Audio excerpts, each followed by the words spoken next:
morning and welcome to the Speedway Tavern. A bit of a unplanned start. We won't name names, shall we, Michael? But it's been a tough few days for British Speedway. Obviously, issues with the track at Sheffield last night, saving Wolverhampton from what would have been the Wolverhampton Select from possibly a big defeat. But the positive news: Great Britain are through to the World Cup final, only in Speedway. That's probably the best introduction we've ever had. I've not done one of them for about 10-15 years as well, so... It's fantastic, well done. Shall I get my coat? Yeah, go on. Who said that? The light covering the... Oh, yeah. I'll leave him over there. Hi, Mike. Nice for you to join us. Well, I'm here, aren't I? You are, you just about, okay. Well, sort of. So. Yeah. So, lots of things to talk about. Indeed, yes. Tell me all about last night. What would have been a pretty shambolic meeting, I think, was probably spared from a lot of people. Sheffield obviously having a lot of problems getting their fixtures in. Mm-hmm. Only one date available to them, that was last night. And of course, as we know, during a World Cup week, although we haven't had a World Cup for 6 years, they don't generally have top flight matches on. But Wolves obviously were going to be riding at Sheffield last night. Rory Sline's obviously injured. He got injured at Oxford last week. Obviously, we send our best wishes to him. But the likes of Steve Worrell, Sam Masters all had pre-arranged weeks away during this week, of course, with the idea that there was no meeting, because there was no meeting scheduled at Monmouth. Because of the Speedway World Cup, it's obviously Sheffield's problems meant that this was the only free date they could. So Wolves would have ended up having to go there with a team that included Chris Harris, Stefan Nielsen, Danny King. In short, really only two bona fide Wolves riders would have been running in the team, or possibly even three, in the form of Ryan Douglas and the two reserves, Cook and Flint. But the weather intervened and pretty much saved what would have been a pretty embarrassing evening. I think all round it would have been, not a proper Wolves team. I don't think it would have been a particularly much of a crowd at Sheffield either, but of course it does leave Sheffield now with a problem that they really are fast running out of dates up at Darlington to get their fixtures in before the cut-off at the end of next month. Yeah, again, just planning, isn't it? We have weeks and weeks and weeks where there's no fixtures, and yet here we are having to scramble around desperately trying to get dates in. I suppose the caveat really now is that when this date is put in, people are going to turn around and say, well, why couldn't that fixture have been put in then? Even if it's, one thing that I hate more than anything else in Speedway, the dreaded double headers. That may well be forced on Sheffield at the way things are going. Whether they're able to put double headers on, I don't know. But it's something that's going to have to be looked at. And of course, as I say, the way that the fixtures has fallen this season, of course, the regular league fixtures have to be finished before the end of August. Because obviously, with all the issues they had last year with the season running on into November, they're desperately trying to avoid that by starting all the big major meetings in September. I have no words. Mm-hmm. It's all doom and gloom, isn't it, really, in the Speedway world? It's not doom and gloom. Once again? It's not doom and gloom, Oh, yes, but is. it's stupidity. Oh, okay. I don't understand how every other sport can get their fixtures in, but we can't.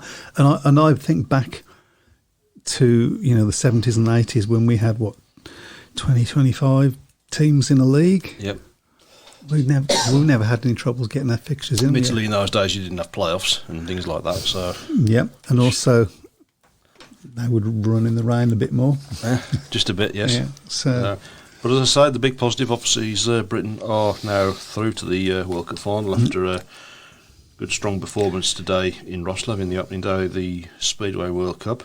Did you manage to catch any of it? Unfortunately, I haven't. No, I'm going to be watching it there. That meeting has now just finished. So Britain finishing top with 43 points. Tyler Woofington scoring 10 from 4. Dan Bewley 14 from 5. Robert Lambert 13 from 5. Adam Ellis 4 from 5.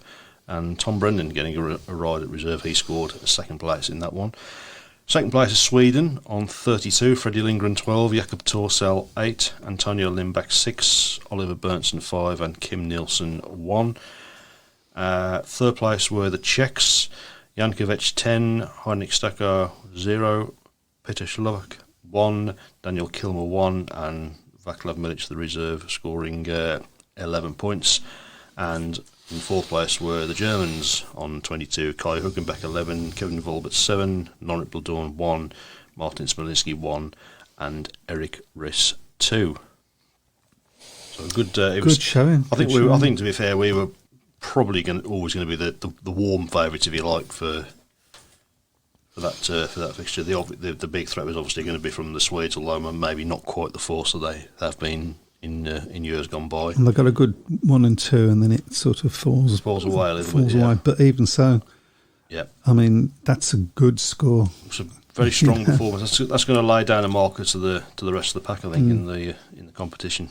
Of course, we've got the next one coming up on the 26th, so that's tomorrow again, at Wroclaw. And of course, that one will feature Finland, France, Denmark, and Australia. Who's your money on? I would say probably Australia. I mean, I don't think you can ever rule the Danes out. It's going to be one of them two. I think with the best will in the world, the Finns and the French in particular are going to find the going tough at that level. Australia, of course, you never rule Australia out in team speedway because they've got a way of always coming together, haven't they? Bit like America used to be. Yeah, I think so. That sort of national spirit, isn't it, with the Americans had? I think the Australians are very, very similar. And yeah, I think you'd probably it's going to be a tight one, I think, but I would probably just go with Australia. Let's have a look at the two sides that are going to be lining up. So for the Aussies, you've got Max Frick, Jack Holder, Jason Doyle, Jarman Lidsey, and Chris Holder. And for Denmark, Mikkel Mikkelsen, Nicky Pedersen, Anders Thompson, Leon Madsen, and Rasmus Jensen. Nicky Pedersen obviously picking himself, of course, when he's actually the team manager as well. I'm not 100% sure about that one, to be fair. Although I suppose he's got to, if his form's good, then he's got to back himself in there too. I imagine there are some people in Peterborough that, yeah, just a bit, yeah. But let's hear what you guys all think. Let's get your comments up on the. So I have to ask you the question. Have you seen the Ty Woffington video? I have seen the Ty Woffington video. Yes. Thoughts?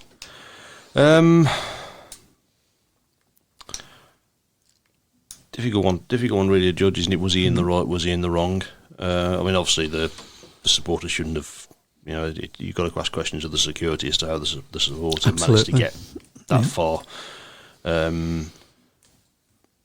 We have seen sportsmen tackle pitch invaders or whatever before, but I think the thing that would concern me really with Ty was the fact that he sort of came in from behind, so he wouldn't have had much of a clue what was happening. Took his legs away. Took his legs out, and I did read somewhere that there was some talk that the supporter had ended up with a broken arm, although I did see a video of him afterwards still waving his flag around. I don't think you would have been able to do that with a broken arm. But no, I believe he's injured his arm was what I heard. But yeah, I mean, I think is it Wroclaw? Yeah, it was Wroclaw. It was Wroclaw against Lejno. They issued a statement which the translation seems to say it was a very not a great translation that I read, but seems to say that Wroclaw are saying that he made a citizen's arrest. Citizen's arrest. However, if I ever saw a copper make an arrest like that, you wouldn't want to see him do that, would you? It's assault, isn't it? It is really. I mean, if you did that on the street, I think you'd. Yeah. My gut feeling really is that Ty will just probably get a big smack on the wrist, told you're a silly boy and don't do it again. But he could. He's in some ways you could argue he's quite lucky because especially if the supporter is injured, then you could argue has he got the right to sort of press charges against him for it. So it was a bit of a shock. It certainly wasn't. I mean, I think it's fair to say the Speedway supporters in Poland are totally different to supporters in this country. There's more of a them v us attitude in Poland. Polish fans don't go to watch Speedway; they go to watch their team win, and they get very upset when their team don't win. It's a football type mentality. Yeah, you certainly wouldn't get that on on a British speedway track. To be fair. Well, there's a few comments about the Speedway World Cup. Yeah. So we'll see what we can go through.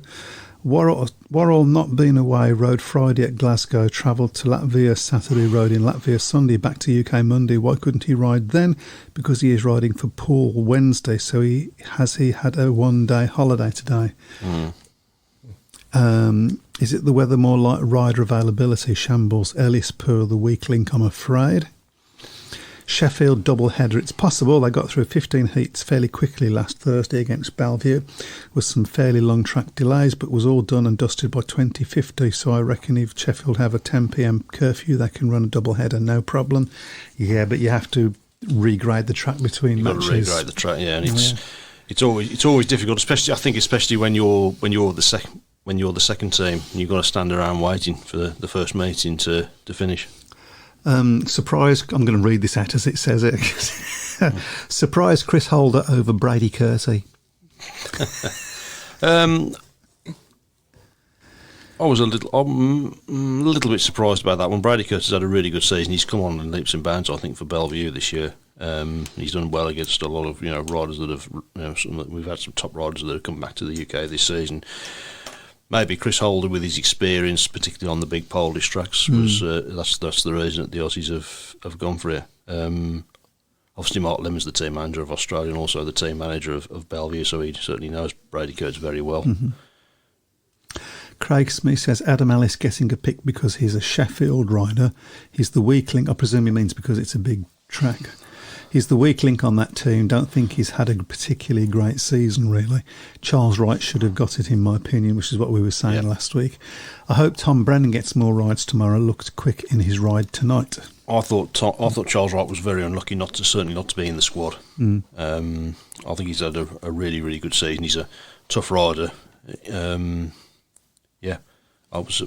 think he's got every right to feel a little bit hard done by not to have got the pick. I've seen quite a few people who've said that maybe the Simon Stead getting the pick because of the fact that he's the Britain team manager or joint Britain team manager is Simon Stead, who's also his team manager at Sheffield. Rich Thomas in this snowflake world, he'll get life for that. We're talking Poland. They're not quite so snowflake, I believe. Dylan says Adam Ellis doesn't deserve to be anywhere near this GB team. I'm not sure I agree totally with that, but having been in the squad boil account, but I was rather surprised when I saw the confirmed lineup and saw that. I've got nothing against Adam Ellis. He's a very good rider. I don't think he's had a brilliant season for Sheffield this season. So I was, again, as a few people have said, I was a bit surprised that he got the pick. And Deepak Yadav Chandan Kumar says key.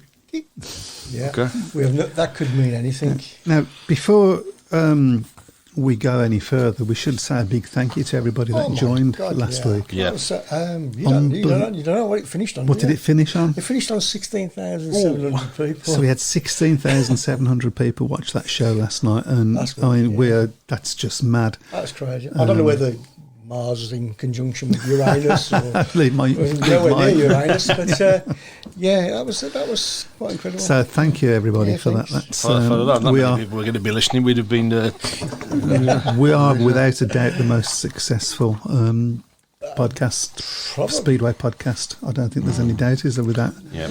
That week Jeff anyway. Jeff Daniels says the reports I have is the fan is going to sue Woofington. Time will tell on that. Also, security were all around when Woofington attacked the fan while he was only dancing with a scarf. Hardly dangerous.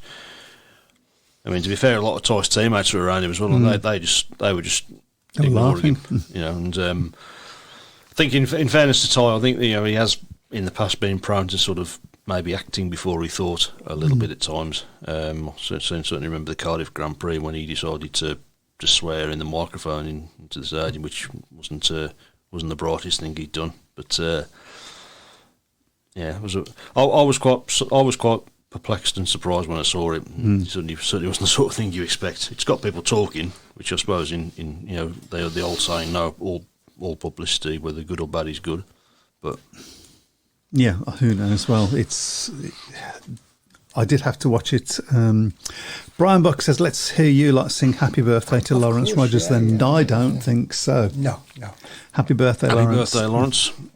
Man who works tirelessly to Birmingham and doesn't really get the appreciation he deserves, I don't think, and I'm sure you'll sort of I agree agree on that one. Absolutely, I agree with that. Oh, sorry. You okay? I was looking for a happy birthday or a scream, and that popped up. that came up. Wow, Sorry. okay. Sorry. So, right, this is where we come to that point in the show where we talk about the matches that we've seen this week. Yeah. Well, I've only seen one match. Obviously, you're saying the same number of matches that you've seen. Mm-hmm. Yeah. And it was, really over after 6 heats, wasn't it? It was over after 3. Over after 2, really, wasn't it? Yeah. It was always going to be a tough ask for Birmingham to get the better of Poole, but they just... It was a capitulation. Yeah, it was. I mean, Stuart Dixon was you could tell from the interviews that Stuart Dixon's done since he was wasn't happy at all with some of his riders. I just think there just seemed to be so little belief that they could even lay a glove on Poole, to be honest. And I mean, Poole are a good side, but they really wanted to decanter. They weren't even tested, were they, last week? Not at all. It was disappointing. It was disappointing, and certainly I think a lot of talk going into the meeting that it was such a big challenge, and I think the defeat with Glasgow, albeit in controversial circumstances, Birmingham had a go in that one, and really just in the end ran out of steam, and Glasgow sort of ran away with it and got what I think was probably a bit of a flattering scoreline. They deserved to win the match, don't get me wrong, but the scoreline wasn't really a true reflection on the effort that Birmingham had put into sort of. And it was an entertaining meeting as well. But last week was just completely the opposite. It was a really flat performance from Birmingham right from start to finish. And as I say, the moment Birmingham went to conceded 2 5-1s in the first 2 heats, there was never going to be any way back. Yeah, that's right. I'm just watching what's going on. I'm just deleting that. I'm not sure. It was, I mean, to hear Nixon at the end, he was saying, I'm looking for new riders. I'm looking for more point scorers. I mean, that's damning just that in itself. Yeah. Big disappointment really with Danny King, wasn't it? Because I think him coming in, I think everybody thought he's going to be, really up for it. Ex-Birmingham rider, always rides well here. But again, 5-1 twice in his first 2 heats. Came good towards the end of the meeting, and give him his due. Of course, he did. Obviously, won heat 13 and did come round. It would have been quite easy for him to have just slapped off back to the pits, but I'll give him a lot of credit for that. I think the other one positive really was after winning last in his first race, Stefan Nielsen, unbeaten in his last 2, put a lot of effort into winning that race under a lot of pressure as well. They were really all over his back wheel, weren't they? But he was and also Alfie Botel again, slow start, but then he found his. I have a feeling there was something wrong with his bike in that first heat. I'm not, no inside information on that. It's just what it felt like. I mean, we're at Poole tomorrow. Yep. Oh dear. And we are actually sending a coach down. What sort of numbers are going down? I think it's... I don't know what the size of the coach is, but I believe it's full. Yeah. I'm not sure if we've heard who the guest is going to be as well. I don't think it'll be, maybe announced. I haven't seen any announcements yet. But, do you think that the whole Nick Morris thing was a bit of a delayed reaction to that as well? I think so. I think there's been a lot of positivity at the club with that win over Berwick. It seems ages ago now, doesn't it, that meeting? But the positivity that this could be the catalyst for having a much better second half of the season, and I think really that's just sort of knocked the stuffing out of a lot of people. There wasn't really much time to react to it on the night against Glasgow, because it was literally about 10-15 minutes before the meeting started, so it was sort of still raw a little bit, but it's something I think with the Poole meeting, and that was I think that I don't think you can use that as an excuse, to be fair. It was, I don't think there should have been more pride. There should have been more than enough from Birmingham to maybe not win the meeting, but at least make Paul work for it a little bit harder, and I don't think they really did, to be honest. And the weird thing is that we could still make the playoffs. We've won 2 meetings all season, but we could still make the playoffs. Yeah, the next shows how bad the bottom. The next home meeting, of course, is against Plymouth, and that's going to be massive, isn't it? Because Plymouth are in problems themselves, aren't they? Real struggle of the season for them so far. I think that's a meeting that Birmingham simply have to win. Absolutely. There's going to be no excuses, I don't think, in that meeting. But it brings up the question that, which as a Bromley supporter I probably shouldn't ask, but is there any point getting to the playoffs and then getting tanked? Because if we get to the playoffs, we'll be in the last position. Yep.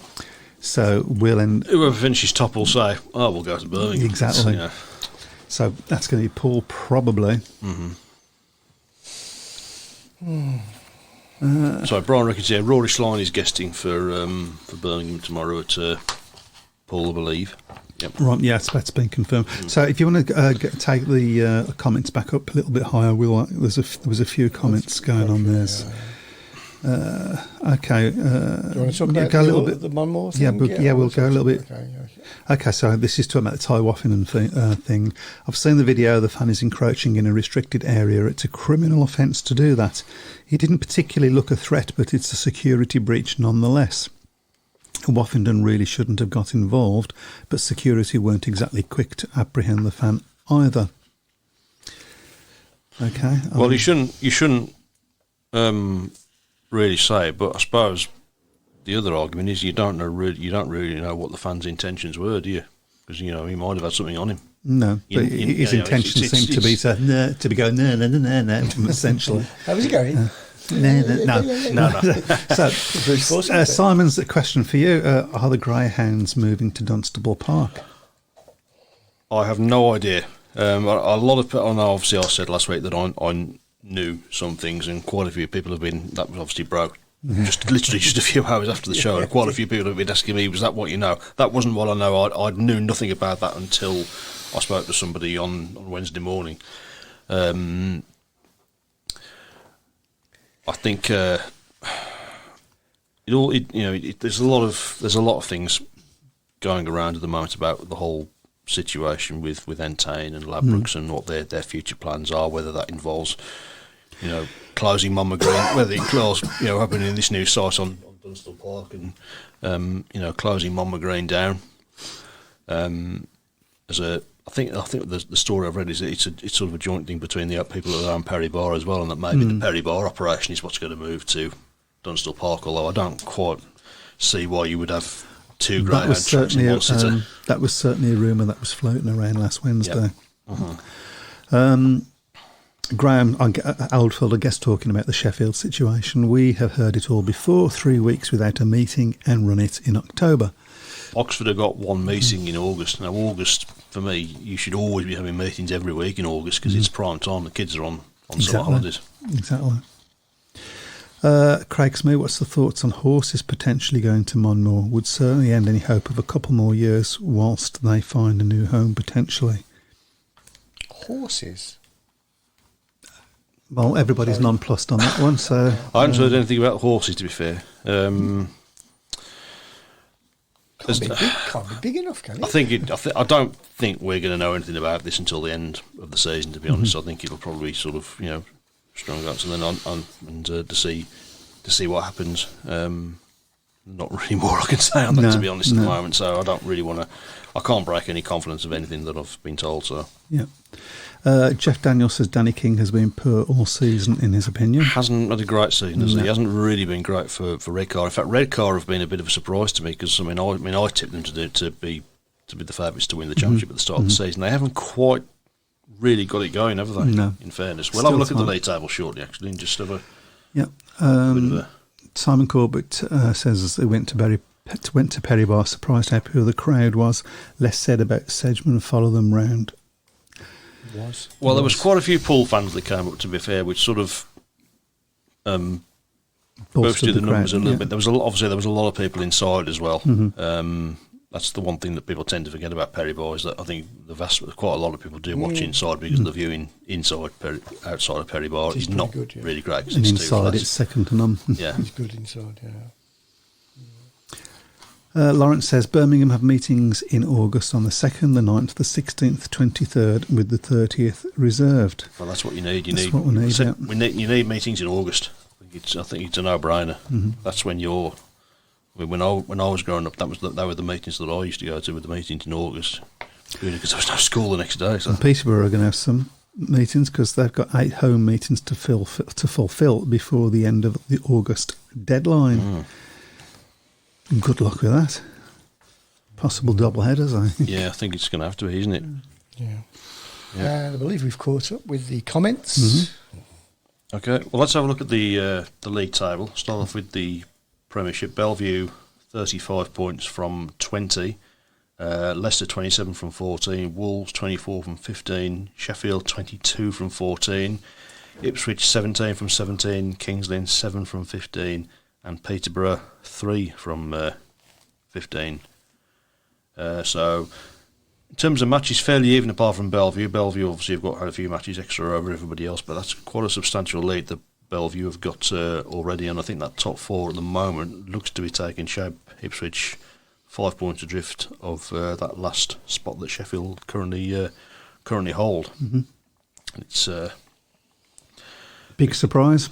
Yeah, well, a lot of people I've spoken to, quite a few people I've spoken to had said that they thought, outside of a strong top 2, that whether Ipswich had enough strength in depth to be able to maintain a challenge, and at the moment, really, it's proving to be the case. And Jason Doyle hasn't been in great form in recent weeks. I mean, Sheffield have lost Ipswich lost a superheat to Sheffield in there a few weeks ago, and that was principally one of the big advantages that Ipswich were supposed to have with having Doyle and Seifert as the top 2, that there would be a big advantage in the superheats, and that in that case that hasn't worked out. So, but at the moment, that top 4 is beginning to look like it's pretty much set in stone for the Premiership.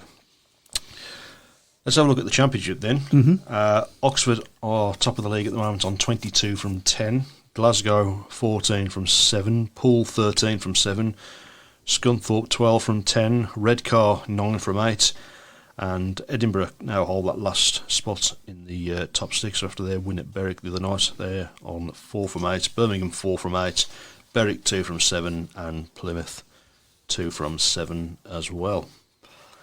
So it's looking like between us and Edinburgh for that.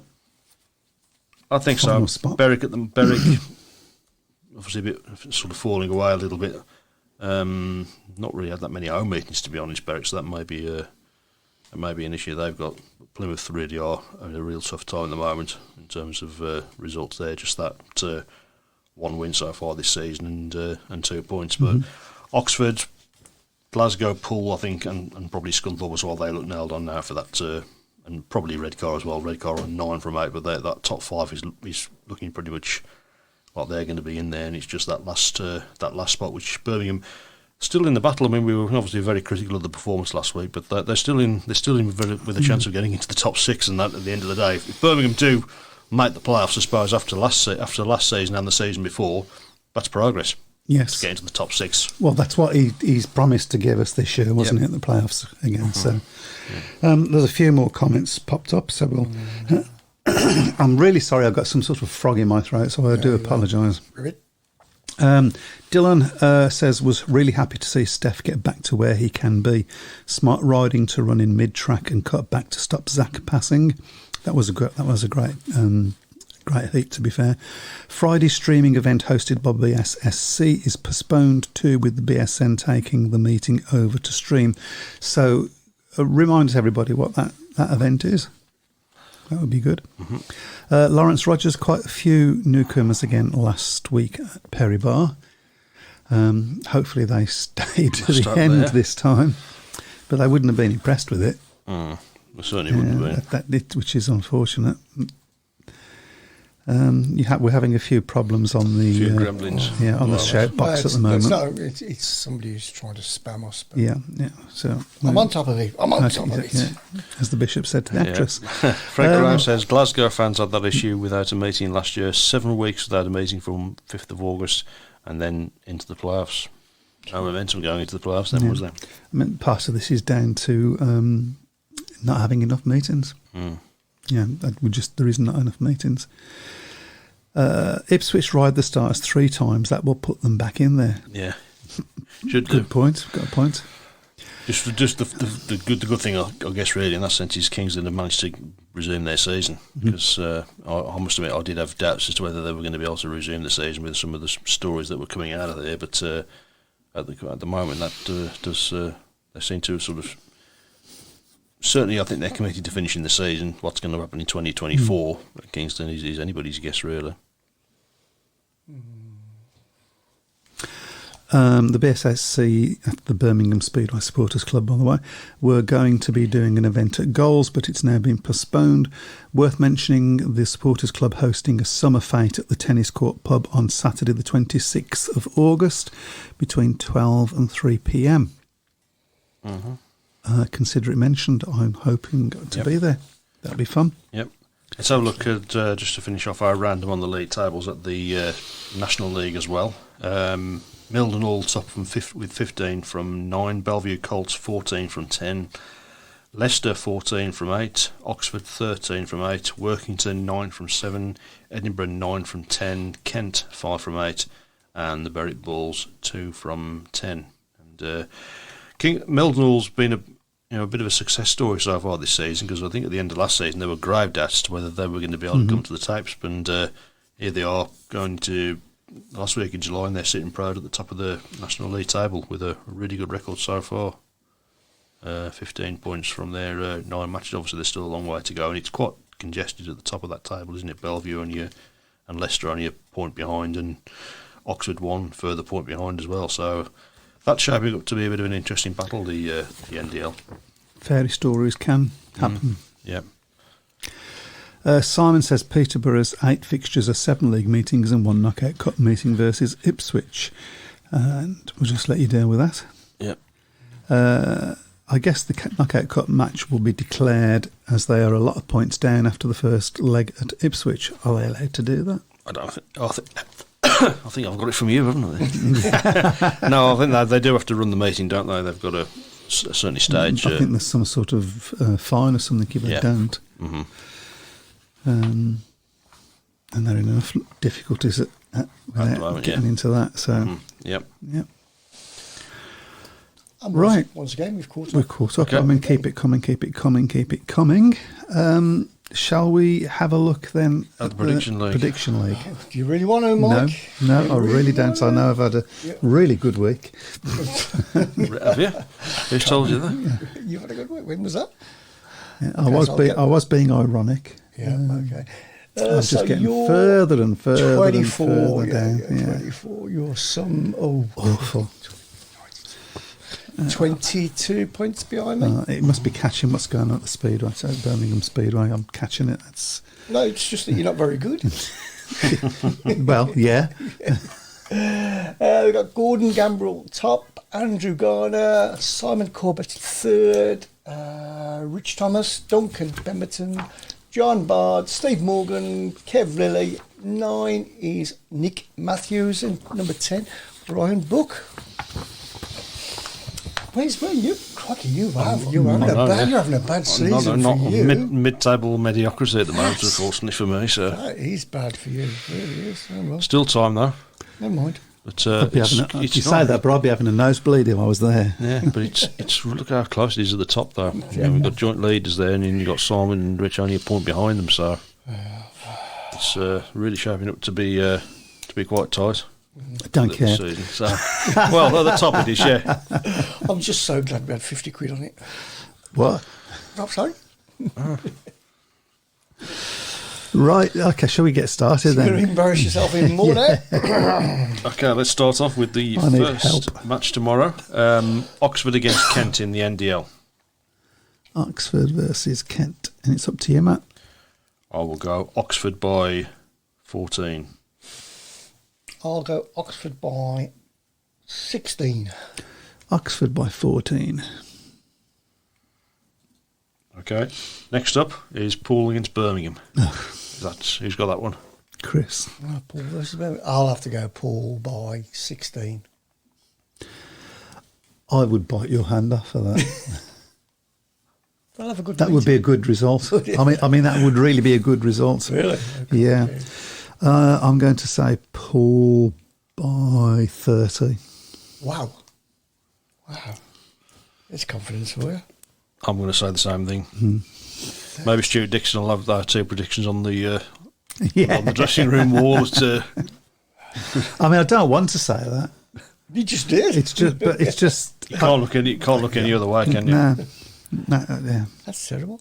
I suppose the way to look at it is Birmingham have got nothing to lose in that meeting, have they? So then, they need to sort of go for it. But I mean, they didn't go for it last week at home, so. Dylan says Brum won't be as bad as you think. I don't reckon. See, me and Dylan, we believe. Yeah, I'm telling you, we're losing by 16. I'm telling you now, we lose by 16. I'm celebrating. Really? Okay. Yeah, but I'll tell you for why. If we lose by 16, then we are in with a shout.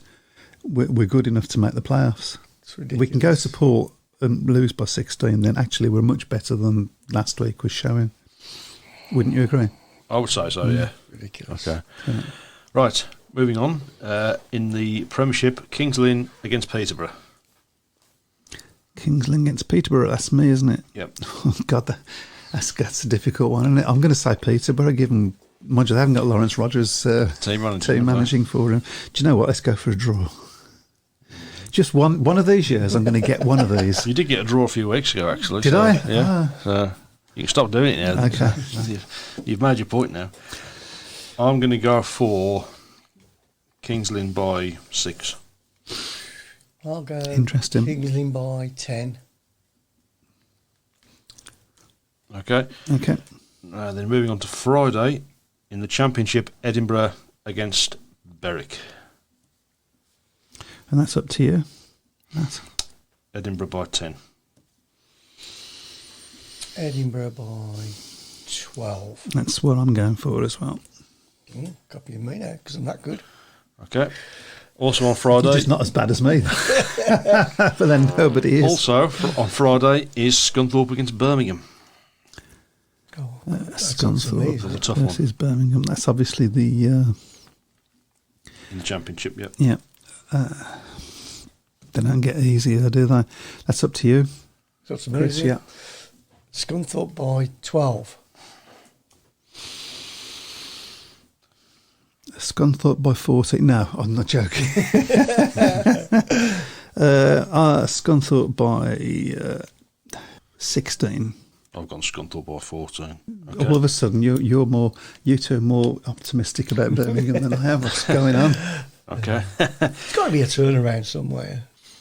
Well, it needs to be pretty damn quick, doesn't it, really? Moving on then, staying on Friday, is Redcar against Oxford. And that's up to me. Interesting. It's a tough one to call, that, isn't it? I'm tempted to go draw again, I'm going to say Oxford by 2. I've gone exactly the same. I'll go Oxford by 8. Okay, and the last one on what's looking a very busy Friday is in the National League. That's Edinburgh against Berwick. That's up to Matt. Matt, yeah. I've gone Edinburgh by 12 on that. I'll go Edinburgh by 8. Edinburgh by 18. Okay. Next up in the Championship is Berwick against Redcar. I'll go Berwick by 10. I'm going to say Redcar by 4. I've gone Redcar by 10. Okay. Much different, could we? No. And then on Sunday, it's Glasgow against Poole. That's going to be a good one to watch, that, I think. Yeah. So it's very difficult for me to judge now because Poole looked unbeatable against us. Yeah. Glasgow are a little bit better than Birmingham, unfortunately, aren't they, sir? I'm going to give it Glasgow by 4. I've gone Glasgow by 8. I'll go Glasgow by 12. Ooh. Not much love for Poole in the studio, is there? No. What's new? Okay, next up on Monday in the Premiership, Peterborough against Wolves. It may well be our last visit to the showground. That's up to you, Matt. I'll go Wolves by 4. We don't usually do very well there, admittedly, but I'll go Wolves by 2. Have Peterborough actually won a home match this year? Yeah, 1-1. 1-1. Well, they're not winning this one, but it's going to be a draw. Okay. The odds are that you've got to get one. Okay, next up is Bellevue against Sheffield. It's me, is it? Mm-hmm. Bellevue Good by lad. Good meeting. Bellevue by 6. Yep. Bellevue by 8. Bellevue by 4. That'll be a good meeting, that will. Okay. Staying in the Premiership, Leicester against Ipswich. Another good one. I think Ipswich need to win that one, really. They do, but I don't think they're going to. A lot of points up for grabs. Leicester by 6. I've gone Leicester by 6 as well. I'll go Leicester by 10. Okay. Next up is in the Championship, Plymouth against Edinburgh.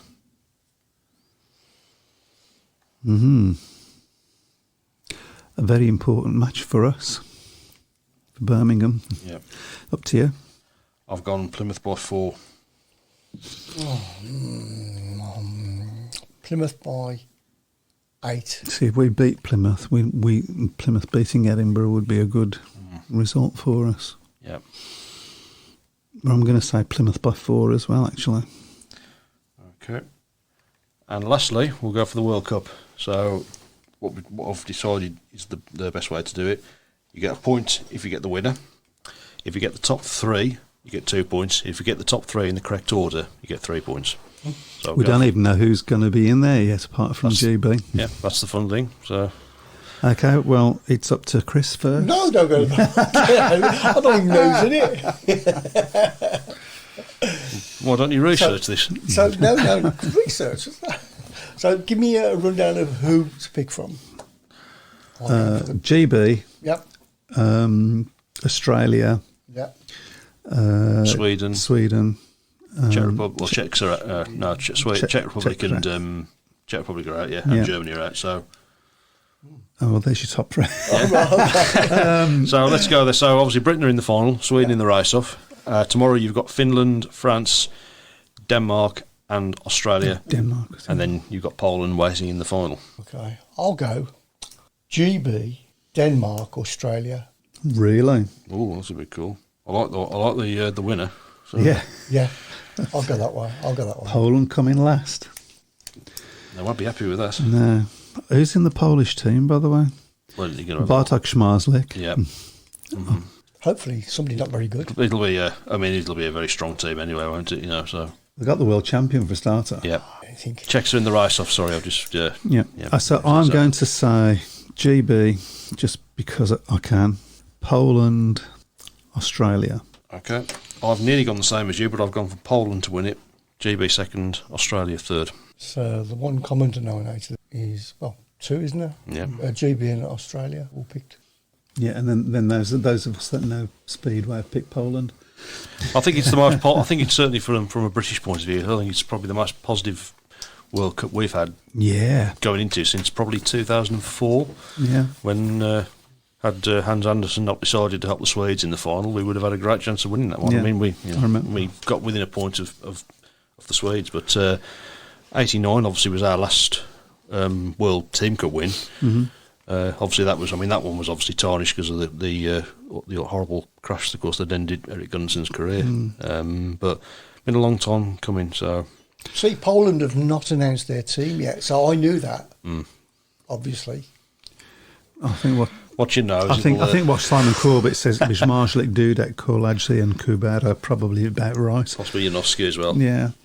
Right, shall we? There's lots of comments to catch up on. I saw coming through. So Brum won't be as bad. Yeah, we saw that one. As you think, but because he continues, Rory's a solid guess. Batch and Seji should score a few. Steph rides Wimborne Road very well on his day, and Sam Hagan has raced there this season and scored decently. Well, we'll see. Czechs are still in. Yep, of course. Poland have not announced their team yet, and I think we've caught up. However, YouTube. YouTube. I'm going to have a look at YouTube. Yeah. Had you forgotten again? There's a Martin Guest, Charles Wright and Tom Brennan, and Charles Wright fell out at Sheffield last week. They may have some bearings on Charles Wright not getting the pick for Team GB, says Martin Guest. I think the squad was announced before that, wasn't it? I think. So. Oh. I do, like you say, I think he's unlucky, but it's all Yeah. Batch is not guaranteed to score anywhere, says Rich Thomas. I think he's actually had a fairly... He was probably one of the better riders last week. Last week, yeah. You got the sense he was trying at the least. The only thing I would say with Troy Batchelor is he's very good if he makes the start, but he's not 100% reliable, of course, paddling his way through from the back when he's missed the start. But he seems to be getting better. He looks good on the bike, I have to say, I don't think the track was great last week as well. Don't want to use that as an excuse, but I thought he got a bit too dry towards the end of the meeting. I got to be honest, but towards the end of the meeting, I gave up looking. Yeah. I wasn't looking. I didn't really notice what was going on with the track. I just wanted it to finish. Yeah, just wanted it to. Talking of which, we had a few new volunteers last week, and it didn't half make a difference. Yeah. We was finished by 11 o'clock last week. Yep. Best yet, so... Yeah, still a long old day. It is a long old day. I think that is important to sort of point out as well, isn't it? That predominantly a lot of the people that you see working on the speed track do give up their free time. They're not paid. Not just staff. at Birmingham, not just everywhere as well. Yeah. I know that. I mean, a lot of the staff that work at Perry Bar are also the same staff that work on Monday at Monmouth. Is that something that's always happened at Speedway, where volunteers are, I think so, drafted in? Certainly in the last in the years I've been watching Speedway, definitely. So, but I think that's always been the way. It's just generally people giving up their free time, for the love of the sport, and for wanting to sort of say that I've been involved in helping my team. So I think it's great. It's great. It happens in football as well, in lower leagues. Voluntary, I suppose so. Yeah, in a non-league way. Yeah. But there you go. Yeah. Right. Well, we've come to 10 minutes to go. We haven't come to the end. Not quite. The end is nigh. So when's the next the group of the Speedway World Cup? The next one is tomorrow. Tomorrow, of course, and that is Finland, France, Denmark, and Australia. Of course, the race-off is on Friday. Obviously, Sweden and the Czechs are already in that one, so it'll be the second and third teams in tomorrow's match, and then obviously Poland and GB obviously waiting in the final. Sometimes it's an advantage to get to that race-off. I think it is. The race-off is all, and certainly when the World Cup was being staged before, the race-off was usually the meeting that everybody looked forward to the most from watching you. I can remember the first couple of years they had the World Cup when, for some reason or another, they decided to have 5 teams in it, which meant they had to have 5-man races, and certainly, I think actually it was at Roslav, which was too narrow, and there was quite a lot of bad crashes, especially in that first one. There was quite a few riders who, and this was in the days when they used to have the air fences down the straight as well, which was a big no-no. The number of riders who went wide, got caught in the fence, and just flipped over. It just made it unsafe. Yeah, I know. I mean, Mark Ram I remember Mark Ram doing an interview before the meeting. That race off, because we were in it, and he was very, very scathing of the decision to have 5-man races in a World Team Cup event. It just didn't work. I know. I mean, obviously you've had sometimes meetings where you've had 6 riders in a race, haven't you, and things like that. And certainly in the at the right track, but also there wouldn't be not necessarily going to be. You can have 4 and 4. Then they're staggered a bit more. Well, obviously Ipswich used to have the 16 lapper, didn't they? So yeah, Ipswich isn't the biggest track in the world either. No, that's it, sir. But Peterborough Knockout Cup now August the 28th. Yeah, Duncan Pemberton says, "Hi guys, late to the party. You weren't the only one who was late." No. Shall I rewind the show for you? Craig Smith says, "Without volunteers and speedways, we simply wouldn't have Speedway. Most clubs have volunteers, and they are massively appreciated by everyone. They simply don't get enough recognition." Do you know what? That's given me an idea. I'll talk to you guys about it afterwards. Okay. Unsung heroes, aren't they? You know, people that they don't sort of do a lot that you see, but without those things happening, there wouldn't be much Speedway for us to enjoy. Do many of these volunteers get any benefits at all, or I mean, like a free pass or something to the? We get to see the match for nothing. Yeah. Because I mean, obviously, I volunteer. I'm doing the red flag. Yeah. I've got to see the match. We have seen pictures of you working. So sometimes I've seen him behind the red flag like that. So. Certainly last week he was doing that. So. That is the worst match I've ever seen. No, second worst match I've ever seen as a Birmingham Speedway supporter. Now you all want to know what the worst one is. Go on then. It was the very last match at the old Perry Bar. 83. Yep, against Cradley, our very last match, and Cradley came and slaughtered us in our last match. How dare that? That's totally spoiled the party. Go on then, Matt. Yeah. Well, worst one I've seen. Yeah. Ooh. Go on. Ever. I've seen a few. Let me. A match where you thought, I'm going to walk out. Losing against Bellevue by 30 points at home was probably got to be right down about, I can't remember what year it was about 97, 98, something like that. Well, pretty depressing, especially with all the Bellevue fans standing around us giving it large as well. As they do. Yeah.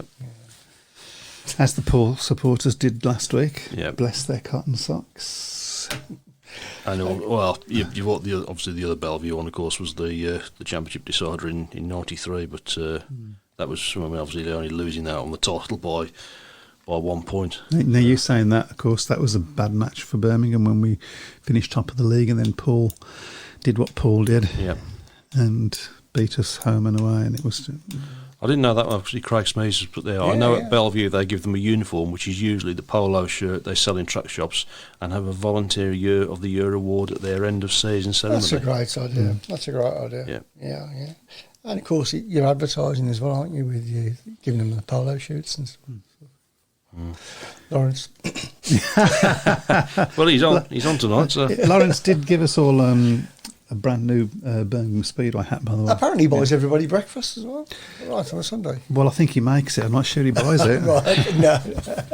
Last time I saw Lawrence buy anything, I was still in my pushchair.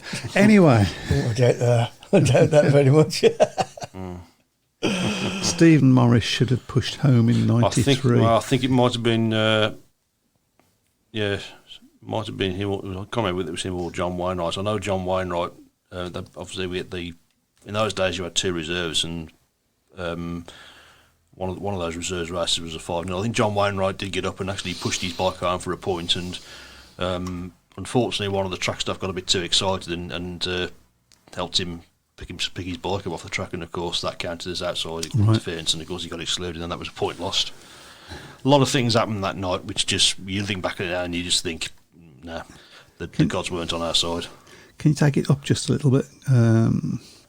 Lawrence says we've given them HSTS, and I've got to go and see the doctor about that next week. He says behave, Michael Harris. That sounds like childbirth or something. I think he means hats. And Rich Thomas says Swindon's worst meeting, losing at Monmouth, even though we had Chris Morton and Neil Evitts at reserve. I don't think it was ever Chris Morton's favourite track, and to be fair, I mean Neil Evitts obviously had a couple of spells with Wolves, but. I think that's something maybe we can do next week, is your worst ever meeting. Have we got a random fact this week, by the way? I'm sorry, I haven't. Yeah. No, I haven't. No. For goodness sake. It's all gone to pop this week, isn't it? Well, you were late and it spoilt everything. Well, so I'm blaming you. Hey. I get blamed for everything. That's okay, I'm used to it. Right, well, we seem to have come to a natural end, so I think good luck to everybody next week. Yep. Particularly Team GB. Yep. I'm a little bit excited about that, by the way.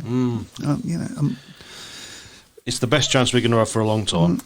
I actually feel we have a chance against certainly getting a medal. Poles. Yeah, certainly getting a medal. When you think that 3 of our team are Grand Prix riders. Yeah, Dan Bewley and Ty Woofington obviously ride that track every week. So I mean, it just gives you a sort of tingly feeling inside. Yeah. But enough about that HSTS. Bear in mind, of course, you've got to wait until we see who the other teams in the final as well. So it's not just going to be a GBV. Oh dear. And Duncan Pemberton says his worst ever meeting the ex-wife. I can relate to that. Well, you don't know it yet.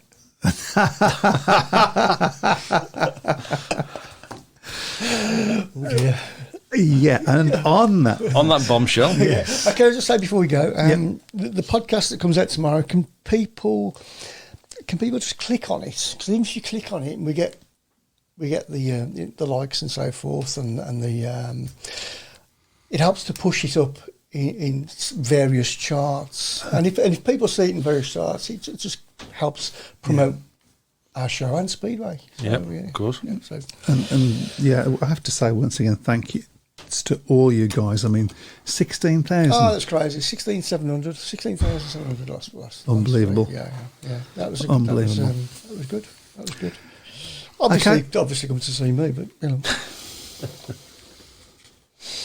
I think we better go now. I think that's probably spoiled it for everyone, isn't it? That one. Okay, well, thanks everybody once again. Enjoy your Speedway this week. Come on to GB, and we'll see you next week. Good night. Bye bye. Welcome to the Speedway Tavern. Enjoy your stay. Welcome to the Speedway Tavern. What's the news today? Have a drink, have your say. All opinions here today. Welcome to the Speedway Tavern. Enjoy your stay.